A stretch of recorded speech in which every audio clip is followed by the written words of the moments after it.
I comment on the news, so there's really no excuse not to listen to the Neil Archer Show.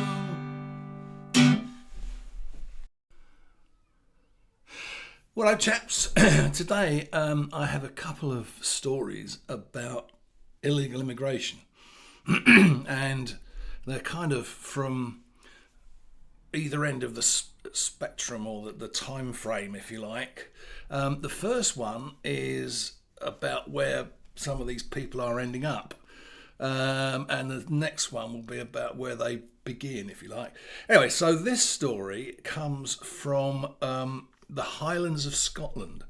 Now, the Highlands of Scotland is an absolutely beautiful part of the British Isles. It's visually stunning, very kind of unspoilt. And you can, when you travel, because I've been there only once, but I remember it clearly. I mean, unless it's changed a lot since I went, but it's almost like you're back in kind of primeval times. You've got these gorgeous mountains and valleys and lakes and lochs, and it's just absolutely beautiful. If you like kind of stark, there aren't many trees. I mean, it's fairly stark scenery, but it's very, very beautiful in its own way. Anyway, so there is apparently at least one village that is welcoming Syrian, Afghanistan, and immigrants. They're basically saying that they want these immigrants to come to their village to increase the population. However, I mean, there's a lot of problems with this. One is I don't think there's much in the way of employment there. So what are these people expected to do? Secondly, they already have housing issues, in that people who have been born and bred there find it difficult to leave their family home and set up on their own because the housing doesn't exist. So there's kind of all sorts of problems and issues, and yet these people in this village are saying that they want these people to come. It's, to me, it strikes me it's absolutely crazy, and it's a huge time bomb that will be waiting to explode. It says in 2018 it took in 7 refugee families from Syria. Bear in mind, this is in a tiny, only a couple of thousand residents. So when you talk about 7 families, it doesn't sound much, but in a village situation, that's quite a big influx. So it goes on.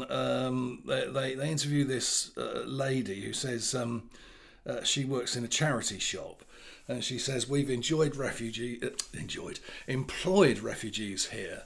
There are 2 Syrian refugees volunteering at our shop now. Well, I guess it's a charity shop, so I doubt that they get paid. So this is voluntary, unpaid work. So it's not going to do anything to help them finance their lives. So one assumes that these people are just living on basically on handouts and social security. This village said that they were going to apply for some sort of status. I can't remember. It was a bit like the American sanctuary city status. They were going to apply for something like that, but then they had a meeting and they felt that it might be seen as just as what's the term they use? Oh God, I can't. It's gone straight out of my head. Oh, virtue signalling. That's the term. Couldn't think of it. So they thought that it would be seen as virtue signalling, which basically it is. Anyway, so you've got that one extreme in the Scottish Highlands, and the remote towns up there. And then there's another story today about basically on the shores of France. There are people still lining up to get into small boats and inflatable craft to cross the channel, and the French police just stand around and watch and do nothing. And I mean, this is typical, and it's kind of one of the issues I think that the English have with the French. I mean, the English and the French don't like each other. I've heard the French called our natural enemies, and I mean, there are people who, well, in fact, even I think I prefer the Germans, despite the fact that we fought them twice. I think we've got more in common with the Germans than we have with the French. I mean, I've been to France and to Germany.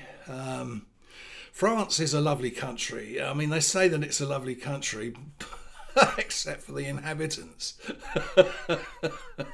Oh dear. Anyway, so that's the two ends of the kind of the immigration chain, if you like. So you've got the start on the on the shores of France with basically the French enabling these people to do it and using their boats to escort these little rafts and things that they're.